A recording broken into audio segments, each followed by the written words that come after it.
So I decided to look at another projector, and there's one main thing that I was kind of looking for, and I wanted something that had, good image quality, of course, because I'm going to use this myself. And I also wanted something that was quiet, because I've owned a few projectors in the past. They've always been noisy. It's like I'm trying to watch my movie and there's like a silent part of the movie or something where they're talking or whatever, and it's like you can hear the projector, and I don't want to hear the projector at all. So I've decided to look at a projector that uses laser light instead of just a normal lamp. Now this still has LCD in the back end as far as the image is concerned. It's got a 3 LCD design that looks really good in my opinion, but instead of using a big old bulb, we're using laser. This is the EF22 by Epson, and they classify this as a portable projector, but I feel like that is a strange way to, classify this, because it looks better than most home theater projectors that I've seen. I don't know. I always think of portable stuff as like, oh, you're just going to take this to your friend's house. It's portable. It's cheap. This is portable if you're super rich and you have 5 of these and all that kind of stuff. I always use OEM keys. I grab them over at whokeys.com. This is the price you're going to pay for Windows 11 Pro if you get a retail key. Let's check those prices on whokeys.com. $30, we can do better. Put in TS25, click apply. There we go, $23.22. You got Windows 11 Pro, Windows 10 Pro, Windows 11 Home, Windows 10 Home, and we have a couple different flavors of LTSC. 2021 gets updates until 2027, and the 2021 IoT edition gets updates until 2032. Also, if you're sick of paying that monthly fee for Office, you can get an offline version of Office. They've got 2019 and 2016. 2016 will get most people by, in my opinion. You can also use the coupon code TS25 on these to save 25% on this as well. Let's go ahead and check out with our copy of Windows 11 Pro. All right, just put in my card info. There we go. Click on View Keys and Codes. Once you get to the User Center, click on Get the Key. You'll see your key right here in the middle. Go ahead and highlight that, copy that, press Start, and then type Activate. You'll see Activation Settings. Go ahead and click on that. And then right here it says Not Active. Just click on Change Product Key. Paste in our product key and then click on Activate. Hey, look at that, active. Head over to whokeys.com. Thanks to them for sponsoring. And now on to our regularly scheduled program. All right, so let's just take a look at this unit because it's very unique. It's on a full-on 360 swivel, and you can tilt it in all different directions. So that's one of the main selling points, is it's just so easy to set up. But one of the downsides of having it on the swivels, it's really easy to bump it and stuff. You have to get it somewhere and set it up and then lock it into place. But if you're messing with stuff, plug it in USB or whatever, it's kind of easy to move it and have to be like, oh, I got to do the keystone, got to do the autofocus again. So it's whatever, but yeah. Well, the fact that it's small, it looks nice. It's around 6 pounds, so not too heavy either. So let's take a look at the back. We have a micro USB input, and then we have a headphone output. We have USB Type A, and we have our HDMI, and this will support HDCP 2.3. All right, so I'm not going to talk about this projector too much because I'm going to be using it myself. I like it a lot. I don't use the operating system that's installed. It comes with Google, Google TV. Yeah, that's what it's called. Is that what they call it? It's not Android or Android TV anymore. It's Google TV. Here's their little thing about Google TV. You get access to 10,000 apps, Netflix included. And here's my thing about Google TV. I like to use Android because it's a version of Linux that's easy and bubbly, and I can do a few different things with it. I wouldn't want to put it on a regular desktop computer, but for a projector or a phone, it's great. However, I could not figure out how to sideload the apps. I tried to put some APK files onto a USB stick, and it just wouldn't let me load them from there. Every time I put a USB stick in there, it wanted to use it as storage. So, maybe there's a way to sideload apps, but I couldn't figure it out without logging into my Google account. And that's what I kind of wanted to stay away from. I was like, I don't want to log into Google at all. I've got a secondary account that I can log into Google with, and then I could install my own file manager. But that's the thing, is there's not a file manager, so you can't really browse to a directory that's filled with APK files and sideload them. So you'd have to log in with some sort of a Google account first, sideload your apps, maybe throw Obtainium on there and a whole bunch of stuff. And then you could sideload all kinds of things and even install some ROMs or emulators for, games like Super Nintendo or NES, because it's got enough space on the, it's got enough internal space to put a few games and stuff on there. But overall, I just decided to leave it alone because I don't even use a projector that way. I plug it up to HDMI and use a computer. So yeah, it's got Google TV.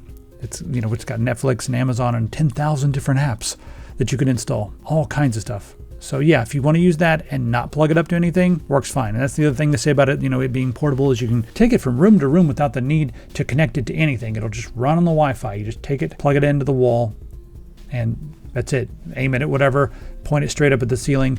It's really fast when it comes to adjusting and focusing. So let's go ahead and talk about what we have right here. So the picture quality on this 3-chip LCD that they use, and then a laser to provide the light. It looks phenomenal in my opinion. Now there's more than just the technology right there. There's also some software technology, some dynamic contrast and everything that they're using, but the picture quality is awesome. And the other thing that I like about this is you don't need a huge fan in there because you're using the laser instead of a giant bulb that generates tons of heat, so it's very quiet, TV levels of quiet. They use their patented EpiqSense technology, so you can just kind of point it at something and it'll try to adjust based upon like whatever flat surface it can find. I found it to be really fast.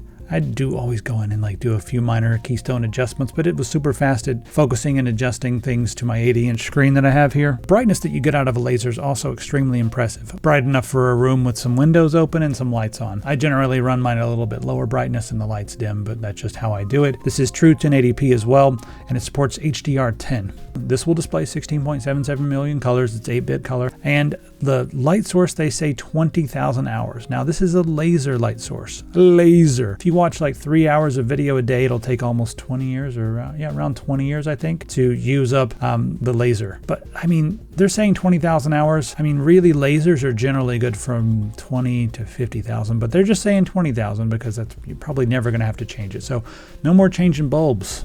I mean, by the time it's time to replace this, there'll be some new magic technology, right? I know we're kind of going backwards in technology because capitalism. So it'll support screen sizes from, get this, 30 inches all the way up to 150 inches. And it does some zooming as well. The throw distance, it's relatively short throw. 25 inches if you want that 30-inch screen, or 133 inches if you want the 150-inch screen. So it's less than a 1-to-1 ratio there. It's like a 1 to 0.8 or something. I don't know, somewhere in there. Not a whole bunch of others. You got dynamic, vivid, natural, but you can just kind of set up your own color modes. If you walk in front of the unit, it has smart eye protection, so it'll shut off and make sure it doesn't like blast you with light right in the eyes. These lasers will give you a free eye surgery that you never wanted. We also have two 5-watt speakers in there.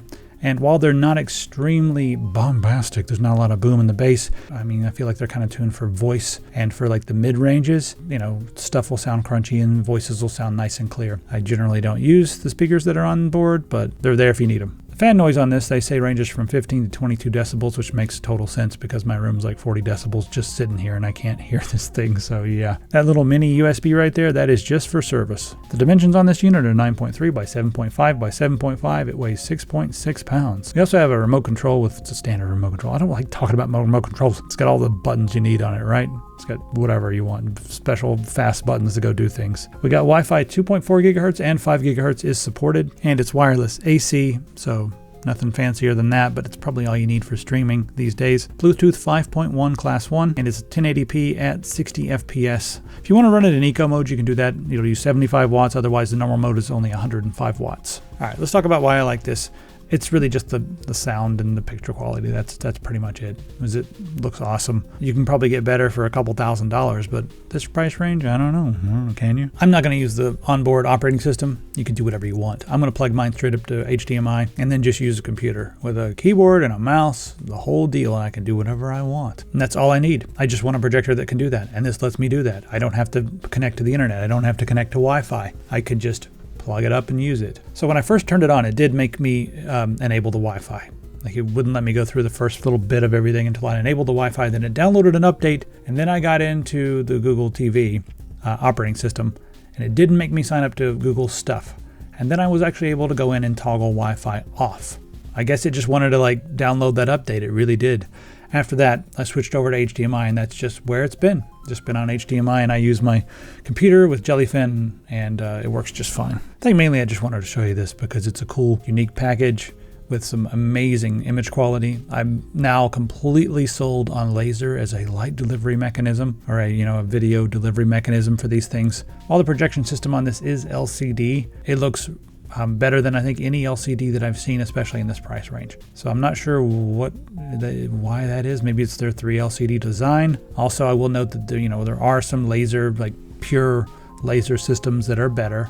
They have a little bit better color, a little bit better contrast and stuff. But sometimes in the highlights, those can have like some laser artifacting and stuff. So you have to spend a lot of money to get one that's not like that. And I find that the price to performance ratio is much better here. So that's why I'm going to be using this one. I'm going to take it with me when I travel as well, because it's tiny, and then I move or whatever, I'll take it with me. So there you have it, the Epson EpiqVision Mini EP22 portable smart laser projector. Let me know what you think in the comments.